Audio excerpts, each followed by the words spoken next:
Assalamualaikum warahmatullahi wabarakatuh. A'udzubillahi minasyaitonirrajim. Bismillahirrahmanirrahim. Assalatu wassalamu ala rasulihil mabusi rahmatan lil alamin wa ala alihi wa ashabihi jami'an amma ba'du.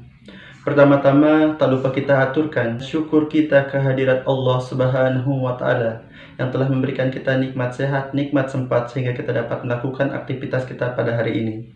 Dan yang kedua kalinya, tak lupa kita aturkan salawat bertasalam kepada junjungan alam Nabi besar kita Muhammad SAW.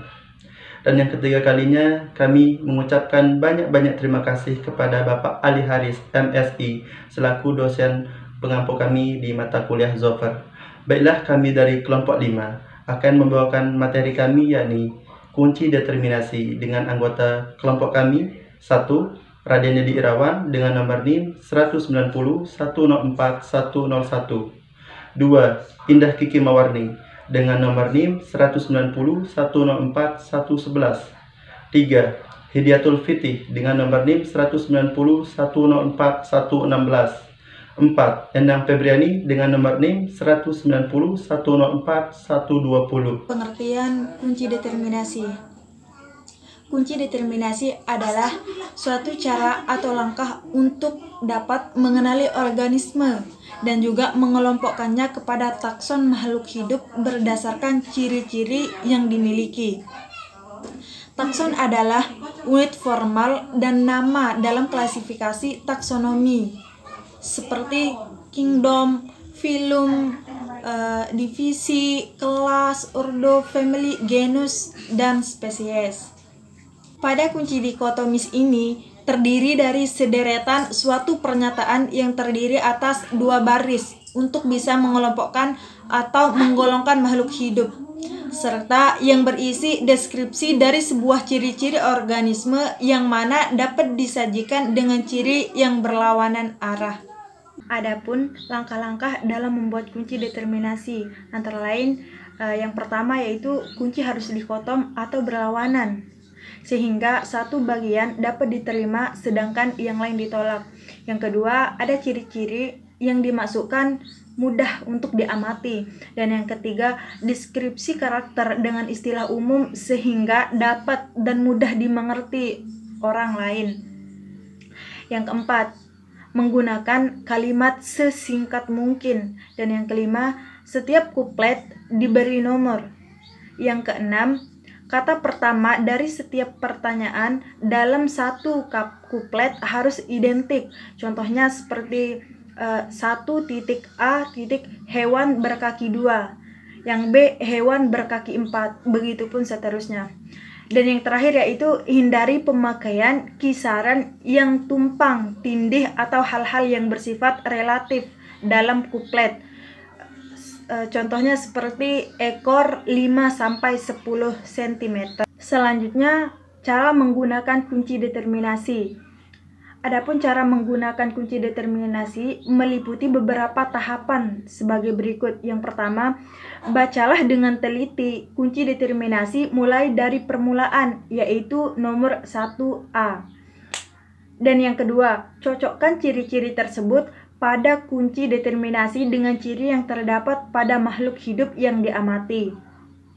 Yang ketiga, jika ciri-ciri pada kunci tidak sesuai dengan ciri makhluk hidup yang diamati, maka harus beralih pada pernyataan yang ada di bawahnya dengan nomor yang sesuai. Misalnya, pernyataan 1A tidak sesuai, maka beralih ke pernyataan 1B. Dan yang keempat, jika ciri-ciri yang terdapat pada kunci determinasi sesuai dengan ciri yang dimiliki organisme yang diamati, catatlah nomornya. Lanjutkan pembacaan kunci pada nomor yang sesuai dengan nomor yang tertulis di belakang setiap pernyataan pada kunci. Adapun yang kelima yaitu jika salah satu dari pernyataan ada yang cocok atau sesuai dengan makhluk hidup yang diamati, alternatif lainnya akan gugur. Dan yang terakhir yaitu begitu seterusnya hingga diperoleh nama family, ordo, kelas, divisi, atau filum dari makhluk hidup yang diamati. Baiklah, selanjutnya kita akan membahas mengenai pengertian amfibia, yaitu merupakan salah satu kelas dari filum Chordata. Amfibia merupakan hewan berdarah dingin yang mampu menyusun menyesuaikan cara hidupnya dengan lingkungan. Spesies dari amfibia yang masih eksis hingga sekarang termasuk dalam 3 kelompok, yaitu salamander, urodela, caecilian, gymnophiona, dan anura. Adapun ciri-ciri umum anggota amfibia adalah sebagai berikut. Yang pertama, memiliki anggota gerak yang secara anamotis pentadactylus, kecuali pada apoda yang anggota geraknya tereduksi. Kemudian yang kedua, tidak memiliki kuku dan cakar, tetapi akan beberapa anggota amfibia yang pada ujung jarinya mengalami penandukan, membentuk kuku dan cakar, misalnya Sinopus sp. Ciri yang ketiga yaitu kulit memiliki 2 kelenjar, yaitu kelenjar mukosa dan kelenjar berbintil. Yang keempat, pernapasan pada amfibia menggunakan insang, kulit, dan paru-paru. Ciri yang kelima yaitu mempunyai sistem pendengaran, yaitu berupa saluran auditori dan dikenal dengan timpanum. Kemudian ciri yang keenam yaitu mempunyai struktur gigi, yaitu gigi maksila dan gigi palatum. Ciri yang ketujuh dari amfibia yaitu merupakan hewan poikiloterem. Yang kedelapan, memiliki 2 pasang kaki untuk berjalan atau berenang dengan 4-5 jari atau lebih sedikit dan bersirip. Mempunyai 2 lubang hidung yang berhubungan dengan rongga mulut. 10. Mata amfibia berkelopak dan kelopak tersebut dapat digerakkan. Ciri yang ke-11 yaitu mulut amfibia bergigi dan berlidah. Lidahnya dapat dijulurkan pada saat menangkap mangsa, dan di lidahnya ini terdapat air liur yang lengket untuk menangkap mangsa. Ciri yang ke-12 yaitu rangka tubuh amfibia sebagian besar tersusun atas tulang keras. Tengkoraknya memiliki 2 kondil. Yang ke-13, jantung amfibia terdiri atas 3 ruang, 2 atrium, dan 1 ventrikel. Ciri yang ke-14 dari amfibia yaitu otak amfibia memiliki 10 pasang saraf cranialis. Amfibia melakukan fertilisasi eksternal atau internal. Kebanyakan anggotanya bertelur atau ovipar. Telur mempunyai kuning telur dan terbungkus zat gelatin. Ciri yang terakhir dari amfibia yaitu mengalami metamorfosis sempurna dan siklus hidupnya. Beberapa jenis hewan amfibia yang digunakan dalam pembuatan kunci determinasi, antara lain, di sini kami menggunakan 10 jenis hewan dari amfibia. Yang pertama ada swallowtail, kodok, katak sawah, katak pohon, Diplosaurus, purple frog, common mud puppy, salamander, caecilia, dan olm. Berdasarkan 10 contoh hewan amfibia tersebut, dapat dibuat pernyataan sebagai berikut untuk membuat kunci determinasi. Pada pernyataan pertama, hewan amfibi dibedakan berdasarkan permukaan kulit. Pernyataan yang pertama 1A, permukaan kulit kasar yang merujuk pada kodok. Kemudian 1B, permukaan kulit halus, dilanjutkan dengan pernyataan kedua. Pernyataan kedua, hewan amfibia dibedakan berdasarkan kantung suara. Pada pernyataan 2A memiliki kantung suara, 2B tidak memiliki kantung suara. Dan dilanjutkan ke pernyataan ketiga. Pada pernyataan ketiga, dibedakan berdasarkan bentuk tubuh dari hewan amfibia. 3A, tubuh berbentuk oval atau membulat, dan 3B, tubuh berbentuk panjang. Kemudian dilanjutkan dengan pernyataan keempat. Pada pernyataan keempat, hewan amfibia dibedakan berdasarkan suara yang dikeluarkan oleh hewan amfibia tersebut. Yang pertama, 4A memiliki suara yang mirip dengan ayam, yang merujuk pada purple frog, dan 4B tidak memiliki suara yang mirip dengan ayam. Dilanjutkan dengan pernyataan kelima. Pada pernyataan kelima, hewan amfibia dibedakan berdasarkan giginya. 5A, hewan amfibia memiliki gigi, dan 5B, hewan amfibia tidak memiliki gigi. Kemudian dilanjutkan dengan pernyataan keenam. Pada pernyataan keenam, hewan amfibia dibedakan berdasarkan lidahnya. 6A, lidah panjang dan lengket, dan 6B, lidah pendek dan lengket. Kemudian dilanjutkan dengan pernyataan ketujuh. Pada pernyataan ketujuh, berdasarkan jenis makanannya. Pada 7A, karnivora, 7B, insektivora. Dilanjutkan dengan pernyataan ke-8. Pada pernyataan ke-8, hewan amfibia dibedakan berdasarkan kakinya.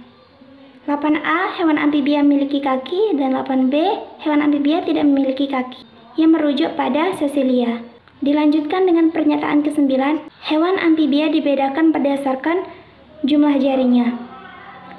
9A. Hewan amfibia memiliki 3 jari pada kaki depan dan 2 jari pada kaki belakang yang merujuk pada olm.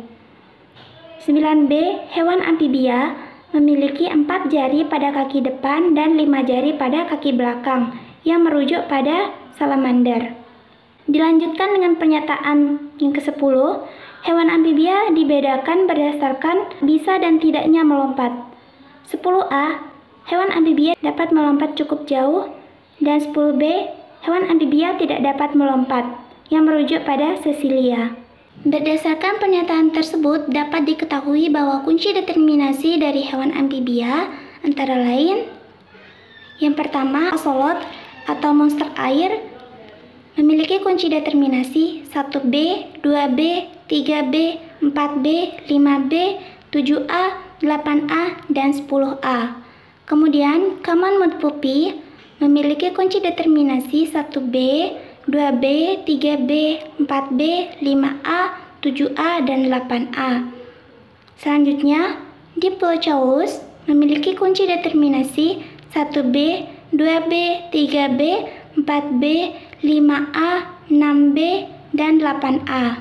Selanjutnya, kodok memiliki kunci determinasi 1A, 2A, 3A, 4B, 5B, 6B, 7B, 8A, dan 10A.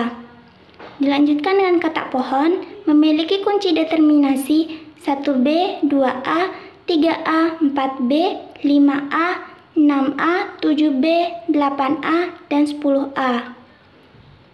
Kemudian katak sawah memiliki kunci determinasi 1B, 2A, 3A, 4B, 5A, 6A, 7B, 8A, dan 10A. Kemudian olm memiliki kunci determinasi 1B, 2B, 3B, 4B, 5B, 7A, 8A, dan 9A. Purple frog memiliki kunci determinasi 1B, 2A, 3A, 4A, 5B, 6B, 7A, dan 8A. Kemudian salamander memiliki kunci determinasi 1B, 2B, 3B, 4B, 5A, 6A, 7A, 8A, dan 9B. Dan yang terakhir yaitu sesilia. Sesilia memiliki kunci determinasi yaitu 1B, 2B, 3B, 4B, 5A, 6B, 8B, dan 10B. Terima kasih telah menonton video dari kelompok kami mengenai kunci determinasi, salah satu kelas dari film Chordata yaitu kelas amfibi. Sekali lagi terima kasih dan mohon maaf jika ada kekurangan, semoga bermanfaat.